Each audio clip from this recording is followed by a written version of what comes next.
Alhamdulillah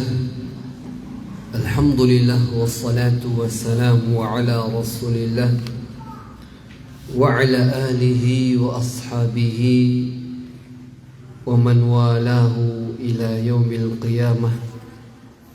Qala Allah ta'ala fi kitabihil karim, ya ayyuhalladzina amanu taqullaha haqqa tuqatih wa la tamutunna illa wa antum muslimun. Jamaah yang semoga senantiasa dimuliakan Allah Subhanahu wa taala, mari kita kembali bersyukur pada Allah Subhanahu wa taala pada kesempatan sore atau malam hari ini. Kita kembali dikumpulkan Allah Subhanahu wa taala di salah satu majlis yang mulia. Kita berharap majlis ini adalah salah satu di antara taman-taman surga yang ada di dunia ini. Kita berharap dengan kita bermajlis ini adalah dalam rangka mendekatkan diri kita kepada surga Allah Subhanahu wa ta'ala. Sebagaimana sabda Nabi sallallahu alaihi wasallam, man salaka tariqan yaltamisu fihi ilman sahhalallahu lahu bihi tariqan ilal jannah. Barang siapa menempuh suatu jalan dalam rangka menuntut ilmu, sahhalallahu lahu bihi tariqan ilal jannah, maka Allah akan mudahkan jalannya menuju surga. Pada kesempatan malam hari ini kita kembali membahas warisan Nabi sallallahu alaihi wasallam, yaitu wajangan-wajangan beliau sallallahu alaihi wasallam, hadis-hadis yang beliau ucapkan, perbuatan yang beliau lakukan yang kemudian itu dinukil oleh para sahabat. Itulah yang diwariskan oleh Nabi sallallahu alaihi wasallam. Dan orang yang paling berhak mendapatkan warisan Nabi adalah orang muslim. Sehingga barang siapa yang mempelajari hadis, berusaha terus mengambil ilmu yang sumbernya dari Allah dan Rasulnya, maka sungguh dia telah mendapatkan warisan dari Nabi sallallahu alaihi wasallam.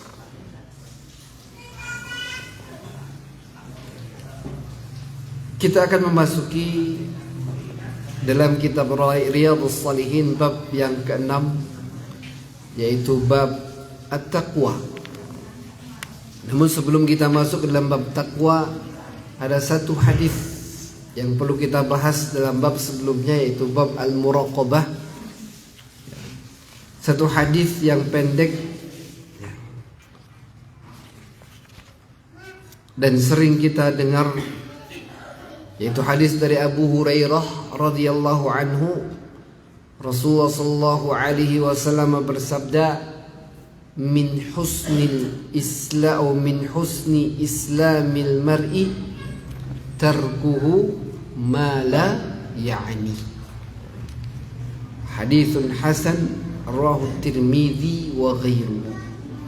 Kata Rasulullah sallallahu alaihi wasallam dari Abu Hurairah, beliau bersabda, min husni islamil mar'i, di antara tanda baiknya agama Islam seseorang, di antara indikasi Islamnya seseorang itu baik, tarkuhu ma la ya'ni, ketika seorang muslim itu sudah bisa meninggalkan apa-apa yang tidak penting baginya, apa-apa yang tidak ada manfaat untuk dirinya. Itu merupakan salah satu indikator baiknya agama seseorang.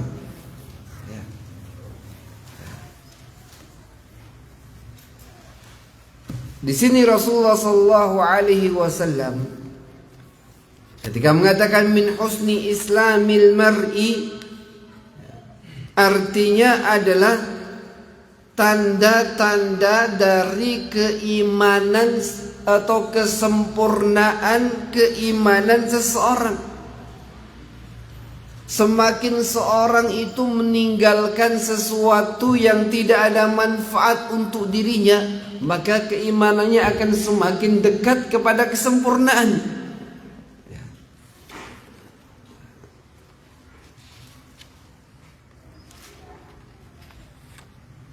Dan Islam, seseorang itu istislam, bentuk penyerahan diri kepada Allah Subhanahu wa taala, zahiran wa batinan, lahir dan batin. Batin adalah bentuk menyerahkan diri kepada Allah Subhanahu wa taala dalam urusan keyakinan, dalam urusan akidah, dalam urusan hati. Zahir, lahir, bentuk penyerahan diri kepada Allah Subhanahu wa taala dalam hal-hal yang nampak, baik itu berupa ucapan, perbuatan, sikap, ataupun yang nampak dari anggota tubuh kita. Itu semuanya masuk ke dalam Islam. Tanda baiknya, baik lahir ataupun batin, ketika seseorang itu bisa meninggalkan sesuatu yang tidak ada kepentingan untuk dirinya, tidak ada manfaat untuk dirinya, lahir ataupun batin, zahir wa batin.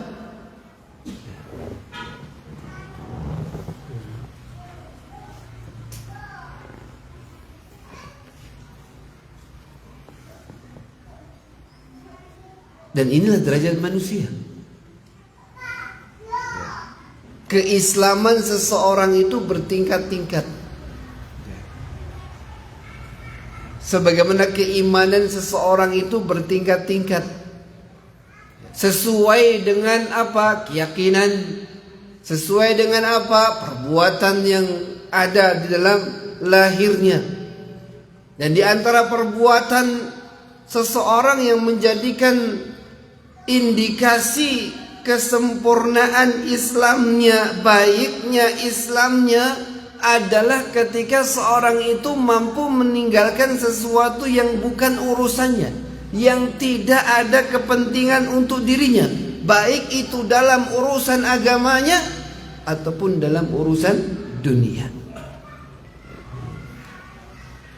Maka ketika kita ingin menjadikan Islam kita baik, ini caranya. Apa? Berusaha meninggalkan sesuatu yang bukan merupakan kepentingan kita. Tinggalkan. Kalau kita tidak ada urusannya, tidak ada kepentingannya, dan tidak ada manfaat untuk diri kita, tinggalkan. Perbuatan contohnya, lakukan atau tidak.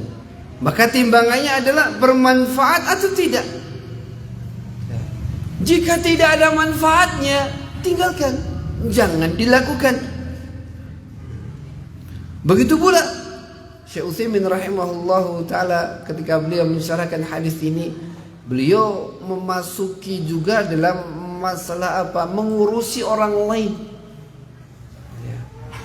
Mengurusi orang lain dalam arti apa? Suka nimbrung-nimbrung pada urusan yang bukan urusan kita. Ini termasuk tanda bahwa agamanya belum baik. Contohnya, ada orang lagi ngobrol tentang sesuatu, sedangkan kita nggak ada kaitannya dengan mereka berdua, lagi ngobrol asik, kemudian kita berusaha masuk, ingin tahu. Kalau kita tidak ada kepentingannya, tidak perlu ikut. Ini merupakan tanda apa? Baiknya agama seseorang. Ketika memang ada kepentingannya, silahkan. Ada manfaatnya, silahkan. Tapi jika tidak ada, maka tidak perlu kita harus ikut dan nimbrung. Apalagi terkadang Masya Allah ya, kita mengomentari apapun yang sebenarnya tidak perlu dikomentari, dan komentar kita juga tidak ada manfaatnya ya. Dan di sini beliau memasukkan hadis ini ke dalam bab at-taqwa, karena seorang bisa meninggalkan sesuatu yang tidak bermanfaat itu merupakan bagian dari apa? Dari ketakwaan ya. Inilah hadis yang terakhir yang kita bahas di bab apa? Bab muraqabah ya. Termasuk juga dalam ketakwaan ya. Bab muraqabah apa hubungannya hadis ini? Hubungannya adalah kita meninggalkan karena Allah Subhanahu wa ta'ala ini tidak ada manfaatnya ya, maka kita tinggalkan, dan Allah Subhanahu wa ta'ala akan meminta pertanggungjawaban dari kita semua terhadap apa yang kita lakukan. Faedah dari hadis ini yang pertama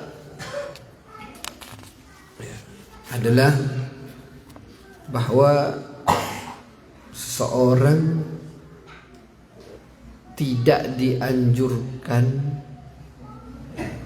sibuk dengan sesuatu yang tidak ada manfaatnya.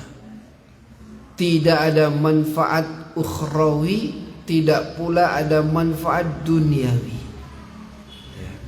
Sehingga hendaknya segala sesuatu yang tidak ada manfaatnya itu ditinggalkan. Terlebih sesuatu yang menjadikan ada mudarat, maka hendaknya untuk ditinggalkan.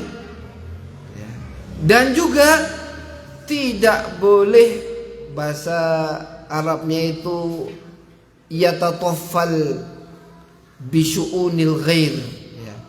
Yatataffal itu apa bahasa kitanya itu suka kepo kalau bahasa anak mudanya ya. Suka kepo, lagi ini pengen tahu ya. Tidak perlu. Jika memang kita tidak ada hubungannya, tidak ada kepentingannya, maka tinggalkan. Dan itu justru akan menjadikan manusia murtahul bal. Manusia akan menjadi tenang ya. Kenapa? Orang yang mendengarkan banyak hal itu akan berpikir ya, hanya mendengar ini cerita ini masuk, memikirkan banyak hal yang sebenarnya bukan apa urusannya, sebenarnya bukan apa kepentingannya.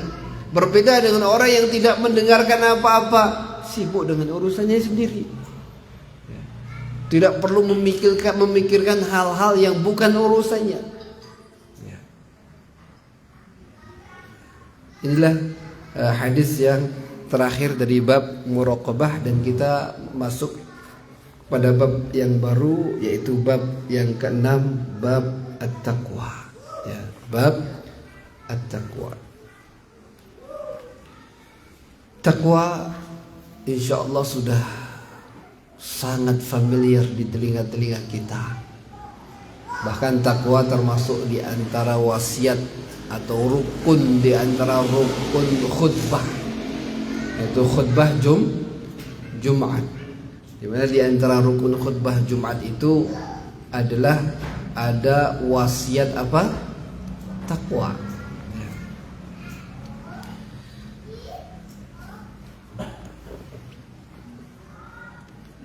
Beliau menjadikan bab takwa di dalam salah satu di antara bab-bab yang beliau susun di kitab beliau Riyadhus Shalihin. Yang ini menunjukkan bahwa bab ini adalah bab yang sangat penting. Dan takwa itu sebuah kalimat yang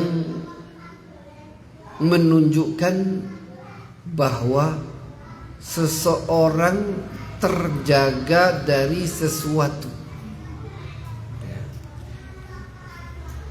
terjaga dari sesuatu.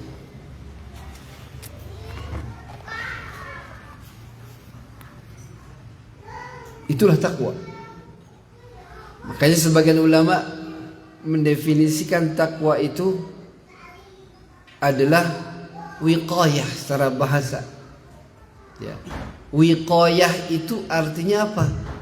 Takwa artinya wiqayah. Wiqayah itu artinya apa? Penjagaan, tameng, penghalang. Ya, pembatas yang menghalang, wiqayah. Itu secara bahasa takwa itu adalah wiqayah. Sesuatu yang menghalangi, sesuatu yang membatasi. Ya. Sesuatu yang membentengi, wiqayah. Maka para ulama dari segi bahasa ini mendefinisikan takwa, at-taqwa an taj'al bainaka wa bainan nari wiqayah. An taj'al bainaka wa bainan nari wiqayah. Takwa itu engkau menjadikan antara dirimu dan neraka, antara azab Allah Subhanahu wa taala ada benteng, ada pembatas. Itulah takwa. Ya. An taj'al bainaka wa bainan nari wiqayah. Engkau jadikan ada pembenteng, penghalang, tameng antara dirimu dan azab neraka. Sudah sering kita dengar sabda Nabi sallallahu alaihi wasallam. Ketika nanti manusia dipanggil Allah Subhanahu wa taala, menghadap Allah Subhanahu wa taala, dan tanpa ada siapa-siapa, masing-masing menghadap Allah Subhanahu wa taala, walaysa bainahu wa bainallahi turjuman. Tidak ada antara dirinya dan Allah Subhanahu wa taala perantara penterjemah. Semuanya masing-masing akan langsung berbicara, ditanya oleh Allah Subhanahu wa taala. Sendiri, tidak didampingi siapa-siapa. Fayanzuru, maka dia melihat fayanzuru ma biyaminihi fala yara illa ma qaddam. Dia tengok sebelah kanannya, maka seorang hamba itu tidak melihat apapun kecuali apa yang dulu dikerjakan ketika di dunia. Tengok kiri juga sama. Dia tengok kiri, dia tidak melihat apapun kecuali apa yang dahulu dilakukan ketika di dunia. Fayanzuru tilqa'a wajhihi fa naru tilqa'a wajhihi. Kemudian dia mencoba melihat, menatap ke depan. Ternyata di depannya itu adalah persis neraka jahanam yang menyala-nyala. Tidak ada siapa-siapa. Dia hanya punya amalan. Di samping kanannya, di samping kirinya, depannya adalah neraka jahanam yang menyala-nyala. Lalu Rasulullah sallallahu alaihi wasallam berkata, "Fattakun nar walau bisyikit tamrah."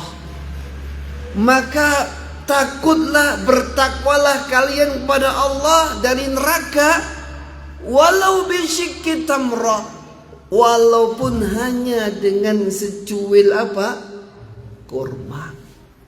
Jadikanlah antara dirimu dan azab neraka yang ada di depanmu itu tameng, penghalang, walaupun penghalang itu hanya sebiji atau secuil kurma. Bisa jadi itulah yang menghalangi antara dirimu dan panasnya api neraka. Itulah takwa, yang artinya adalah apa? Wiqayah. Dan para ulama menyebutkan definisi takwa itu bermacam-macam, dan intinya satu. Ya, intinya satu. Ya.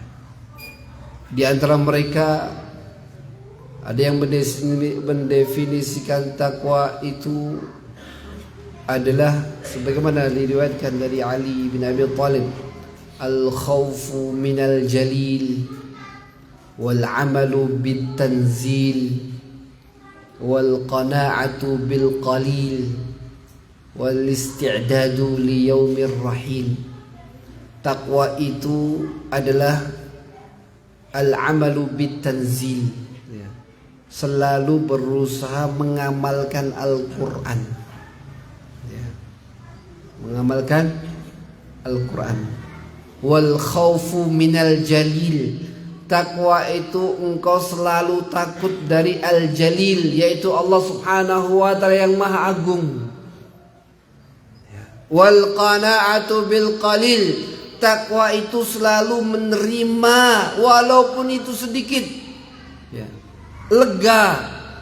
Legowo dengan pemberian Allah subhanahu wa ta'ala, ya. Wal isti'dadu li yaumir rahil, takwa itu adalah selalu mempersiapkan untuk hari esok, yaitu untuk hari akhirat. Itu yang selalu disiapkan. Itulah takwa. Imam As-Suyuti juga menyebutkan beberapa definisi. Ketika beliau menjelaskan tentang takwa, maka beliau pun berkata, apakah pernah engkau berjalan di suatu tempat yang penuh dengan duri? Ya. Penuh dengan duri. Bagaimana engkau berjalan? Maka pasti engkau akan berjalan dengan hati-hati, akan melihat jalan itu, apakah yang akan aku tapaki ini ada durinya ataukah tidak. Maka kata beliau, begitulah takwa. Engkau berjalan di dunia ini, menjalankan kehidupan ini dengan penuh hati-hati. Tidak sembarangan engkau menapakkan kaki, tidak sembarangan engkau berjalan. Kenapa? Karena jalan di dunia ini penuh dengan duri. Ada duri-duri maksiat, ada duri-duri akidah-akidah yang sesat, ada duri-duri syubhat, ya, banyak duri. Hati-hati mana yang boleh, mana yang tidak, ya. Dan kemudian dibuat oleh Ibnul Mu'tas rahimahullahu ta'ala dalam sebuah syair, ya. Khalidz dzunuba saghiraha wa kabiraha dzaka tuqa. Tinggalkanlah dosa baik yang kecil ataupun besarnya, zakat tuqa, itulah takwa. Ya. Kemudian beliau mengatakan seperti apa yang dikatakan oleh Imam As-Suyuti, wasna kamashi fawqa ardi syauki yahdharu ma yara. Berbuatlah engkau seperti orang yang berjalan di hamparan yang penuh dengan duri. Bagaimana berjalan? Yahdharu ma yara. Dia akan berjalan dengan penuh hati-hati, tidak sembarangan menapakkan kakinya. La tahkiranna as-saghirata innal jibala minal hasa. Jangan pernah engkau meremehkan dosa yang kecil. Innal jibala minal hasa, karena gunung yang menjulang tinggi itu hanyalah kumpulan dari bebatuan yang kecil. Itulah takwa. Kecil dan besar berusaha untuk kita tinggalkan, ya. Dan sering kita dengar definisi takwa, ya, secara umum adalah mengerjakan perintah Allah subhanahu wa ta'ala dan meninggalkan larangan Allah subhanahu wa ta'ala. Itulah takwa. Dan dilengkapi di antara ulama yang memberikan definisi adalah seorang tabi'in yang bernama Talq bin Habib rahimahullahu ta'ala. Dan inilah definisi yang paling sempurna dari definisi takwa yang masuk ke dalamnya segala sesuatu, ya. Jami' mani', ya. yang didefinisikan oleh Talq bin Habib rahimahullahu taala, di mana beliau pernah ditanya ketika ada fitnah banyak menyebar di dunia ini, disikapi dengan apa? Kata beliau, ya disikapi dengan apa? Bituqa, dengan takwa. Wa matuqa, apa itu takwa? Maka kemudian beliau menjawab, takwa itu adalah an ta'mal bi ta'atillah ala nurin min Allah tarju thawab Allah wa tatruk ma'siyat Allah ala nurin min Allah takhafu iqab Allah. Itulah takwa atau definisi takwa yang paling sempurna.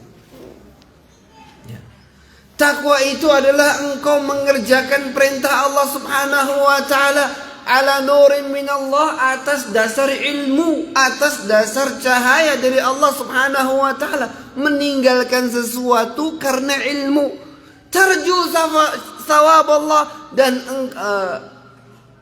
ta'mal, ya, an ta'mal bi ta'atillah, engkau mengerjakan sesuatu karena dasar ilmu, ya, tarju thawab Allah, dan engkau melakukannya karena mengharap pahala Allah Subhanahu wa taala. Ya. Jadi definisi takwa adalah mengerjakan ketaatan atas dasar ilmu dengan mengharap apa? Pahala dari Allah Subhanahu wa taala.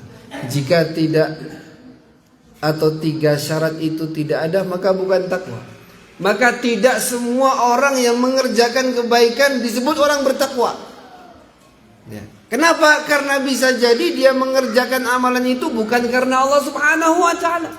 Walaupun dinilai itu adalah kebaikan, tapi belum tentu dia orang yang bertakwa. Wa tatruk maksiat Allah, takwa itu engkau meninggalkan kemaksiatan kepada Allah Subhanahu wa taala ala nurin min Allah, atas dasar cahaya bimbingan ilmu dari Allah Subhanahu wa taala. Karena engkau tahu ini adalah maksiat, maka kau tinggalkan. Bukan lagi malas, bukan karena lagi nggak punya duit, tapi karena tahu aku tidak mengerjakan ini karena ini maksiat, ini hukumnya haram. Sesuatu yang haram menjadikan aku bisa tersiksa nanti di akhirat, maka aku tinggalkan. Maka tidak semua orang yang tidak mabuk itu bertakwa, ya. Tidak semua orang yang meninggalkan judi itu bertakwa. Tidak semua orang yang meninggalkan perempuan, main perempuan itu bertakwa. Kenapa? Karena motifnya berbeda-beda. Ada orang yang tidak mabuk-mabukan karena tidak ada kesempatan, karena tidak ada yang lagi neraktir, karena tidak ada uang. Maka walaupun dia meninggalkan kemaksiatan, tapi tidak disebut dengan orang yang bertakwa. Orang yang bertakwa adalah orang yang meninggalkan kemaksiatan karena tahu ini adalah maksiat, ini adalah sesuatu yang haram, kemudian ditinggalkan karena atas dasar takut akan azab Allah Subhanahu wa taala. Inilah definisi takwa. Seperti biasa, kemudian Imam An-Nawawi sebelum menyebutkan hadis-hadis yang sesuai dengan bab yang beliau angkat, mesti membuka dengan apa? Ayat-ayat yang berkaitan dengan bab yang beliau angkat.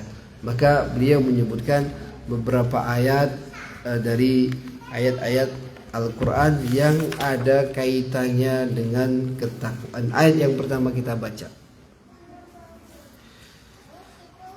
dalam surah Ali Imran, ayat yang ke-102.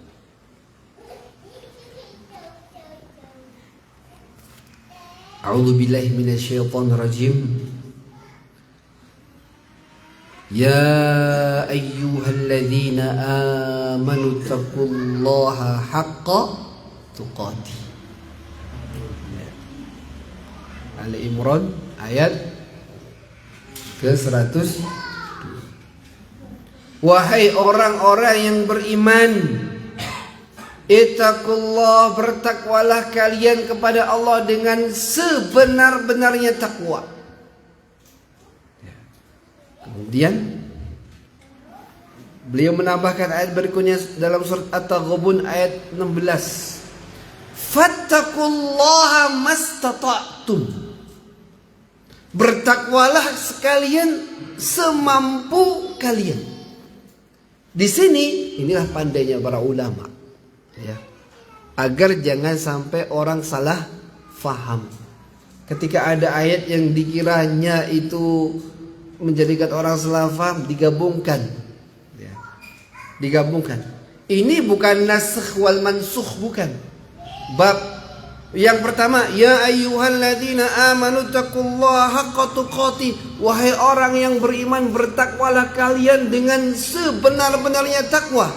Nah, ayat berikutnya dalam surat At-Taghabun, bertakwalah kalian semampu kalian. Seakan-akan apa? Kontradiktif. Yang pertama mengatakan harus sebenar-benarnya takwa. Yang kedua semampu. Fattaqullaha mastata'tum. Lalu bagaimana ini? Yang benar kita itu bertakwa harus semaksimal mungkin haqqa tuqatih, sebenar-benarnya takwa, atau sesuai dengan kemampuan kita. Ya. Nah, di sini digabungkan supaya apa? Supaya orang tidak salah faham. Maksud dari fattaqullaha mastata'tum, bertakwalah kalian sesuai dengan kemampuan kalian. Tidak dalam arti anak mempunyai cuma begini kok. Karena kalau tidak digabungkan dengan haqqa tuqatih, ini seakan-akan orang bisa memahami, ya orang itu nggak usah ngoyo, ya nggak usah apa ngoyo, udah wajar-wajar aja sebisanya. Seakan-akan tanpa harus kita berusaha. Ya. Padahal ini adalah penjelasan dari haqqa tuqatih. Bertakwalah kalian dengan sebenar-benarnya takwa, mastata'tum, sebatas maksimal kemampuan kalian yang paling puncak. Itulah kemampuan, coba dikerahkan seberapa kemampuan kalian, maksimalkan. Itulah arti mastata'tum. Ya, bukan mastata'tum itu apa sekenanya, ya, sebisanya, enggak. Ya. Tetapi apa semaksimal mungkin, seberapa kemampuan kita yang bisa kita keluarkan, itu yang kita lakukan. Itulah haqqa tuqatih. Ya. Maka banyak, ya, dalam hal ini Allah juga mengatakan maknanya la yukallifullahu nafsan illa wus'aha. Allah tidak akan pernah membebani manusia di luar dari batas kemampuannya. Dan banyak hal yang menjelaskan tentang bahwasanya takwa itu bukan sekenanya, tapi bagaimana semaksimalnya kita bisa lakukan. Contohnya dalam hak salat, sholli qa'iman, fa illam tastati' fa qa'idan, fa illam tastati' fa 'ala janb. Salatlah kalian ini ketika salat wajib, maka kalian harus salat dalam kondisi apa? Berdiri. Kalau tidak mampu berdiri, fa qa'idan, silahkan salat sambil duduk. Kalau tidak mampu duduk, maka silahkan sambil apa? Berbaring. Diambil dari kemampuan yang paling tinggi. Maka tidak boleh lagi malas, atau sebenarnya bisa dia berdiri, sakitnya itu masih mampu untuk berdiri dan tidak ada masalah, cuma lagi sakit duduk aja, padahal masih mampu untuk berdiri. Maka ini mastata'tum tidak arti sekenanya, tidak. Tapi kalau masih mampu berdiri, maka berdiri sebisanya, ya. Khususnya dalam sholat apa? Fardu. Ketika dalam sholat sunnah tidak ada kewajiban untuk apa? Berdiri. Berdiri itu afdol daripada duduk. Tapi dalam sholat fardu rukun, ya. Maka ketika kita masih mampu, ya, walaupun itu berat, ya, diusahakan. Kenapa? Karena semua kewajiban itu ada taklif, ya, ada masyaqqah. Ya, tidak ada perintah Allah itu yang nggak ada masyaqqah. Ya, semua perintah Allah itu ada masyaqqah. Harus kita mengeluarkan usaha untuk kita bisa. Walillahi 'alan nasi hajjul baiti man istata'a ilaihi sabila. Ini contoh. Allah mewajibkan haji kepada setiap muslim. Man istata'a ilaihi sabila, bagi siapa yang mampu. Ya. Tidak mampu, ya tidak Allah Subhanahu wa taala wajibkan. Ya. Ayat berikutnya.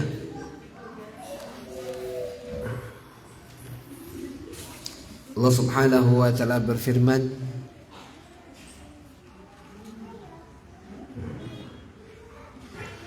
dalam surah Al-Ahzab ayat 70. Al-Ahzab ayat 70. A'udzubillahi minasyaitonirrajim. Ini juga sering kita dengar, karena wasiat takwa ini selalu diucapkan oleh para khutbah, oleh para penceramah. Maka ayat-ayat tentang takwa juga sering kita dengar. Dalam surah Al-Ahzab ayat yang 70 sampai dengan 71. A'udzubillahi minasyaitonirrajim. Ya ayyuhalladzina amanu taqullaha wa qulu qawlan sadida yuslih lakum a'malakum wa yaghfir lakum dzunubakum. Wahai orang-orang yang bertakwa, wahai orang-orang yang beriman, bertakwalah kalian pada Allah. Ini perintah Allah Subhanahu wa taala agar kita bertakwa. Yaitu dengan cara apa? Berusaha mengerjakan perintah-perintah Allah. Berusaha meninggalkan larangan Allah Subhanahu wa taala. Atas dasar ilmu, karena mengharap pahala Allah, karena takut kalau kita tidak mengerjakan nanti mendapatkan siksa dari Allah Subhanahu wa taala. Wa qulu qawlan sadida. Nah, ini perintah berikutnya. Agar kita mengucapkan ucapan yang benar. Nah, ini termasuk bagian dari takwa. Ketika kita bertakwa kepada Allah Subhanahu wa taala dan bisa mengucapkan yang benar, apa balasan Allah? Apa janji Allah? Yuslih lakum a'malakum wa yaghfir lakum dzunubakum. Maka Allah akan perbaiki amal perbuatan kalian dan dosa-dosa kalian akan diampuni. Dan inilah seperti halnya diwasiatkan oleh Nabi, man kana yu'minu billahi wal yawmil akhir falyaqul khairan aw liyasmut.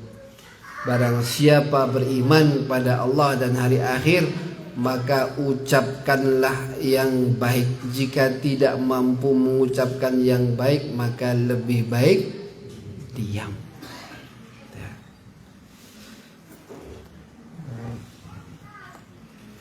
Kemudian ketika kita bisa seperti itu, Allah akan memperbaiki amalan kita dan dosa-dosa kita akan diampuni.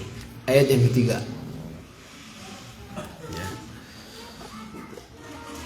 Ayat yang ketiga. Oh ya, ayat yang keempat.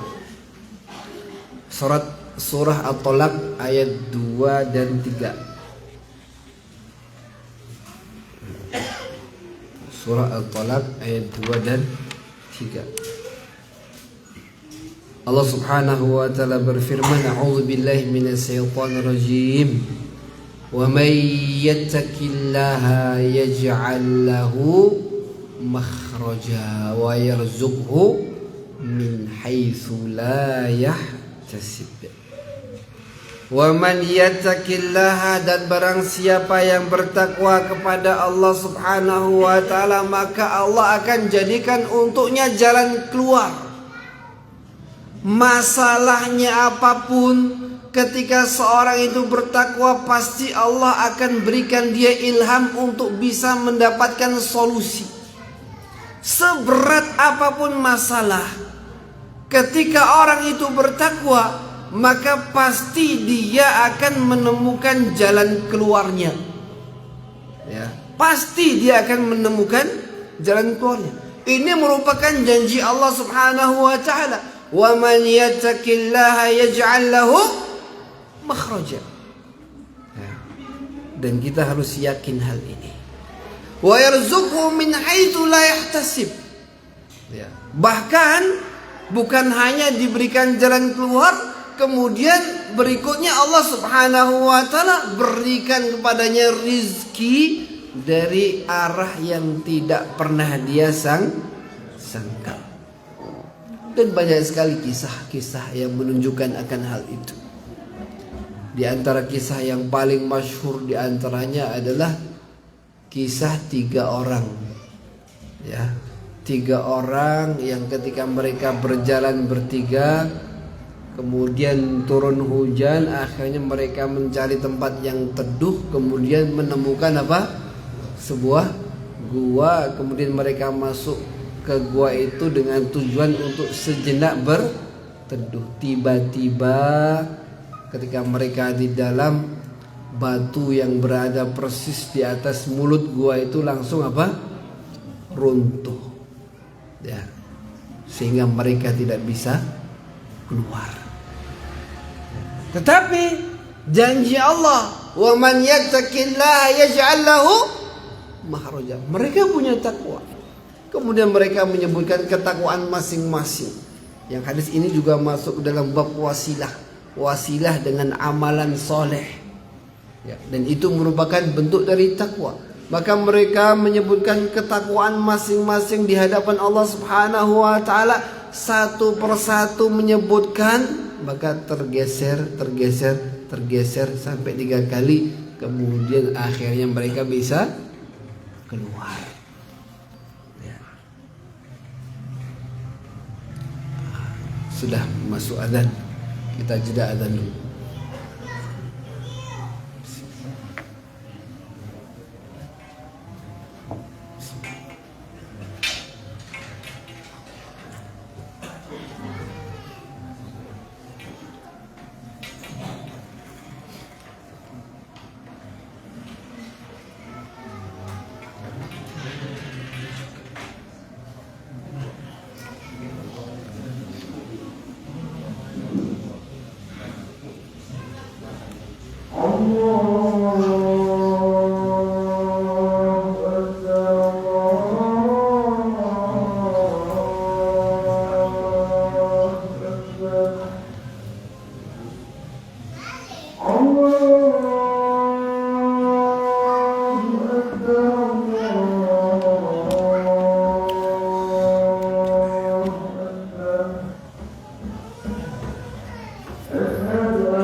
Alhamdulillah wassalatu wassalamu ala rasulillah wa ala alihi wa ashabihi wa man walahu ila yaumil qiyamati amma ba'd.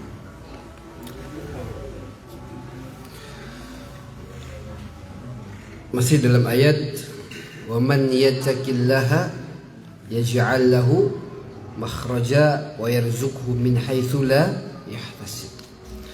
Orang yang bertakwa kepada Allah Subhanahu wa taala, masalah apapun yang dihadapinya pasti Allah Subhanahu wa taala akan berikan padanya jalan keluar. Setiap masalah Allah akan ilhamkan untuknya solusi. Wa yarzuqhu min haitsu la yahtasib. Kata Syekh Utsaimin rahimahullahu taala, wa hadhihi faidatun 'azimah. Ini juga termasuk faedah yang sangat agung dari faedah takwa. Selain Allah Subhanahu wa taala berikan untuknya jalan keluar, yarzuqhu min haitsu la yahtasib, Allah akan berikan rizki pula untuknya dari arah yang tidak pernah ia sangka. Contoh, orang yang terbiasa kerja dengan cara yang haram, kerja dengan cara yang haram, baik itu menipu, riba, ataupun mencuri, dan itu menjadi profesinya sehari-hari. Dan itu adalah cara mendapatkan uang yang tidak benar, haram. Lalu kemudian dia belajar dan ternyata sadar bahwa apa yang dilakukannya itu adalah salah. Tapi kalau dia tidak bekerja, di belakangnya ada istri, di belakangnya ada anak-anak, harus bayar sekolah, harus bayar SPP. Kalau saya tetap kerja seperti ini, terjamin sekolah akan terus jalan, dapur ya terus apa? Ngumpul. Terus misalnya contoh di bank konvensional yang selalu hubungannya dengan riba. Kalau resign ngapain? Kalau resign ngapain? Gak ada kerjaan. Maka hal ini harus ada keyakinan yang tinggi, dengan ketakwaan yang tinggi. Wa man yattaqillaha yaj'al lahu makhraja wa yarzuqhu min haitsu la yahtasib. Yakini itu. Maka tinggalkan. Dan yakini pasti Allah akan berikan jalan keluar. Diimbangi pula dengan hadis Nabi sallallahu alaihi wasallam, man taraka syai'an lillahi ta'ala awwadallahu bi khairin minhu. Barang siapa yang meninggalkan sesuatu karena Allah Subhanahu wa taala, pasti Allah akan berikan ganti yang lebih baik. Maka ketika seorang yakin, dia meninggalkan maksab mata pencahariannya yang haram karena dia bertakwa kepada Allah Subhanahu wa taala, yakin pasti Allah akan berikan jalan keluar. Namun terkadang tidak langsung. Ada yang langsung dapat gantinya, ada yang tidak. Tapi yakinilah, ketika itu terlambat tidak berarti jalan keluar itu tidak ada. Kenapa? Karena terkadang Allah Subhanahu wa taala masih menguji seberapa kuat ketakwaannya itu. Sudah resign sebulan, 2 bulan, mau kerja apa belum ada. Mana janji Allah Subhanahu wa taala? Wa man yattaqillaha yaj'al lahu mahraja wa yarzuqhu min haitsu la yahtasib. Tetap masih belum mendapatkan rezeki. Mana? Jangan pernah menyangka ketika belum ada berarti janji itu tidak ada. Kenapa?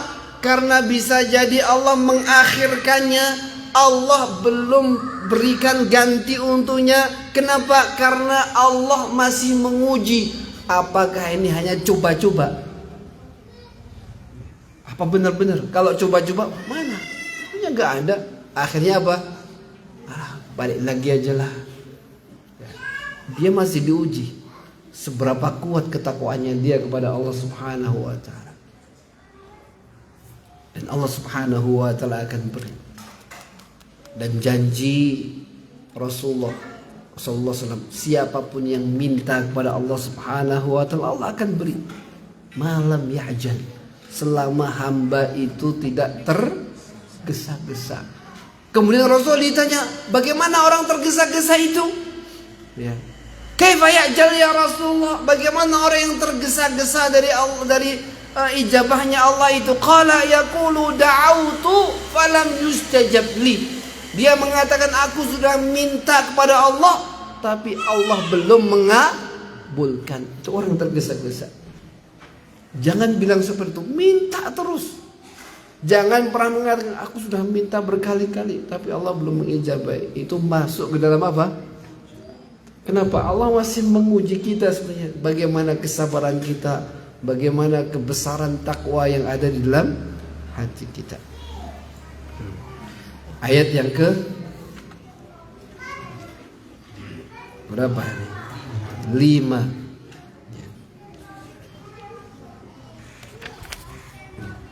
Qala ta'ala in tattaqullaha yaj'al lakum furqana wa yukaffir 'ankum sayyi'atikum wa yaghfir lakum wallahu dzul fadlil azim. Al-Anfal ayat 29. Ya. Al-Anfal ayat ke-29. Ya.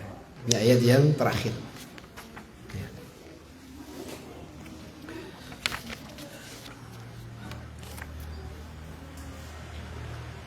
In tattaqullaha, kalau kalian bertakwa kepada Allah Subhanahu wa taala, yaj'al lakum furqana, maka Allah akan jadikan untuk kalian furqan. Furqan itu apa? Pembeda. Sesuatu yang ada dalam jiwa kita seperti halnya barometer, ya, bisa menilai. Ya. Furqana yakni Allah akan jadikan pada jiwa kalian itu ada rasa, yang dengan rasa itu kalian bisa membedakan mana yang hak dan mana yang batin. Ya. Ketika orang itu selalu bertakwa, berusaha mengerjakan perintah Allah Subhanahu wa taala, selalu berhati-hati, ya, jangan sampai terjatuh ke dalam maksiat, maka jiwanya itu akan sensitif. Jiwanya akan sensitif. Wa bainad dar wan nafi', dia akan mengetahui mana yang bermanfaat dan mana yang bermudarat.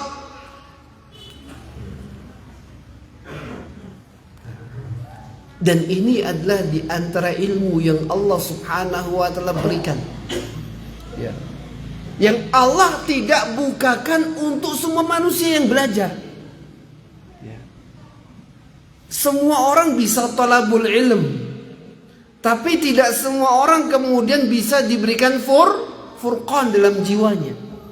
Kapan furqan itu akan ada? Ketika orang itu tiap hari mempraktekkan ilmu yang telah dipelajari, masing-masing kemudian lambat laun jiwanya terlatih, dengan sendirinya bisa membedakan mana yang harus dilakukan dan mana yang tidak boleh dilakukan. Ya. Maka jelas dari sini takwa itu menjadikan petunjuk itu semakin sempurna. Takwa itu menjadikan ilmu itu semakin lengkap. Takwa itu menjadikan hafalan seorang itu semakin kuat. Dan hal ini insya Allah antum sudah sering dengar tentang kisahnya siapa? Imam Syafi'i. Di waktu hari beliau, suatu hari beliau pernah apa? Mengeluh tentang apa? Hafal. Itu pengaruhnya dari ketakwaan. Padahal saat itu apa? Imam Syafi'i bukan sengaja melihat aurat wanita. Ya. Gak sengaja ada wanita di depannya berjalan, tiba-tiba tersingkap karena ada apa? Angin yang berhembus. Terlihat di depannya oleh Imam Syafi'i aurat. Dan setelah itu ada beberapa hafalan yang apa? Kacau. Kemudian dia datang pada gurunya. Syakautu ila waqi'in su'ahifzi. Aku mengeluhkan kepada Waqi', yaitu guruku, tentang buruknya hafalanku. Fa'arsyadani ila tarkil ma'asi. Maka beliau kemudian memberikan aku arahan agar aku ini meninggalkan maksiat. Wa qala, kemudian beliau mengatakan, "I'lam bi annal ilma nurun." Ketahuilah wahai Syafi'i, ilmu itu adalah cahaya. Wa nurullahi la yu'tahu li'asi, kata beliau. Dan cahaya Allah tidak pernah Allah karuniakan untuk orang yang bermaksiat. Inilah furqan. Ya. Seorang bisa membedakan mana yang hak, mana yang batil.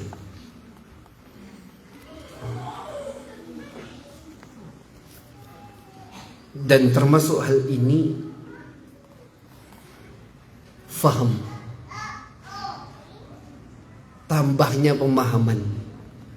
Jadi takwa itu menjadikan huda, petunjuk semakin sempurna, menjadikan ilmu semakin lengkap, ya.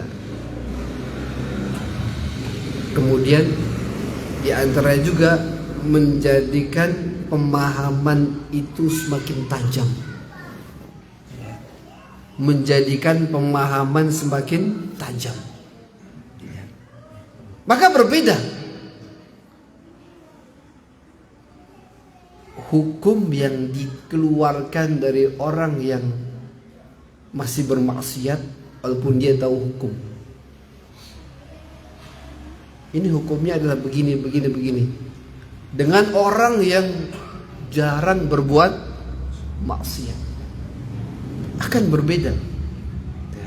Kenapa? Karena pemahamannya juga dipengaruhi dari tingkat apa? Ketakwaannya.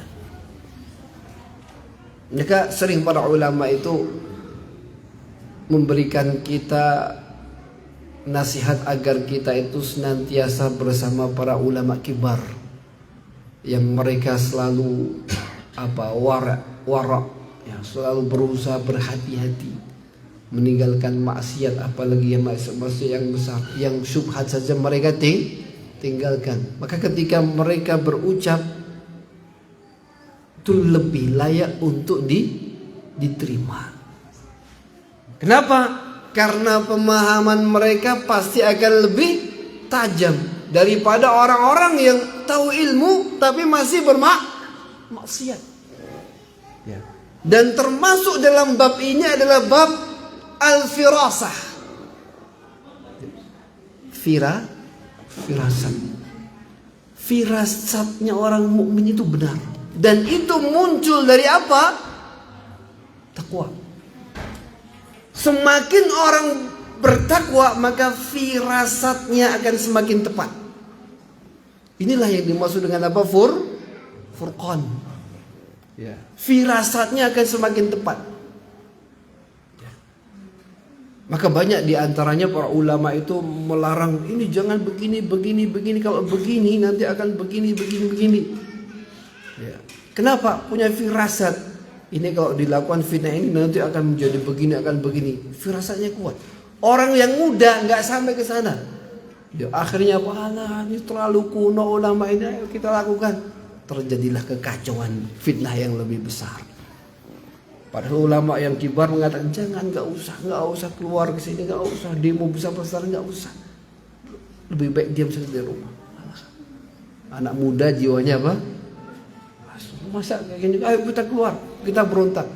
Ternyata yang terjadi adalah lebih buruk. Orang yang ulama yang besar yang bertakwa, firasatnya kuat. Ya.